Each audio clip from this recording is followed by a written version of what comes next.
इच्छुक पत्रकार भी जुड़े हुए हैं। उचित शर्मा जी, उनसे समझती हूँ। उचित जी, जिस तरीके से इसमें राजनीति हो रही है, कैसे देख रहे हैं आप इसको? देखिए, 83 वर्ष के व्यक्ति जो पहली बार, आप मैं कहूँगा कि पहली बार आरएसएस के दफ्तर में नहीं गए थे, आधिकारिक पहली बार हो सकता है अनधिकृत रूप से, या और कभी भी इनकी चर्चा हो चुकी, चुनाव के पहले भी हो चुकी है, तो ये कह पाना कि पहली बार आरएसएस से क्लोज हुए, मैं इसे नहीं मानता। ये है कि देखिए, बड़े विषय आप अगर हम चर्चा करें तो जो विषय वो उठा रहे हैं वाकई गंभीर है। उसके लिए किसी भी सरकारों ने काम तो नहीं किया, चाहे धर्मांतरण के हो चाहे डीलिस्टिंग के हो। और राजनीति है, राजनीति तो होते रहेगी। इनके विचारों, भारतीय जनता पार्टी बड़ा स्मार्ट प्ले कर रही है इधर।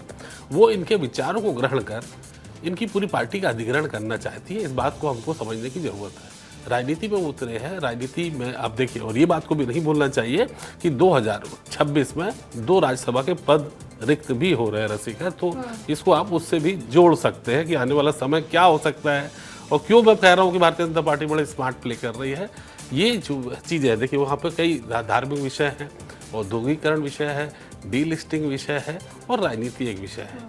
जो पूरी की तरह से कहूँ कि अभी कांग्रेस तो वो छोड़ चुके हैं अरविंद नेताम जी, 83 वर्ष की उम्र में केवल एक राज्यसभा के अलावा ऐसे कोई दाव भारतीय जनता पार्टी इनके साथ नहीं खेलेगी कि ये बस्तर के कुछ बड़े पद पे देगी या बड़ा इनका भाजपा में प्रवेश कराएगी, ऐसा मैं नहीं मानता। दूर रह के भी भाजपा को सपोर्ट कर सकते हैं और उसी राह में लास्ट 1-2 साल से वो चल भी रहे।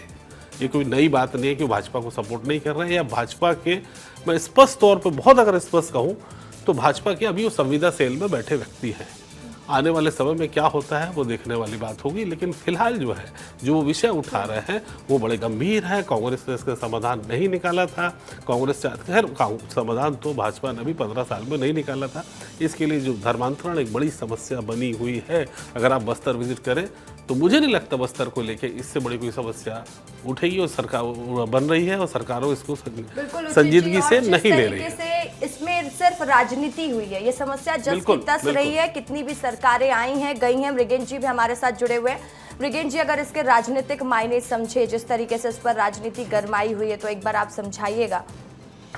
देखिए, जिस तरीके से बस्तर को थोड़ा समझते हैं हम लोग। बस्तर में अभी नक्सलवाद सबसे बड़ा मुद्दा है और नक्सलवाद के मुद्दे पर केंद्र और राज्य की जो सरकार है बहुत अच्छे से एग्रेसिव प्ले कर रही है। बड़े बड़े नक्सली लीडर मारे जा रहे हैं। बस्तर से अगर नक्सलवाद खत्म हो जाएगा तो दूसरी सबसे बड़ी समस्या क्या होगी? बीजेपी या आरएसएस की जो सोच है, थोड़ा आगे की सोच है, थोड़ा आगे की सोचते हैं, क्योंकि नक्सलवाद खत्म होगा तो वहाँ सबसे बड़ा धर्मांतरण मुद्दा होगा और उस धर्मांतरण को रोकने के लिए अभी से तैयारी की जा रही है। उसके एक बड़े प्लेयर अरविंद नेताम हो सकते हैं।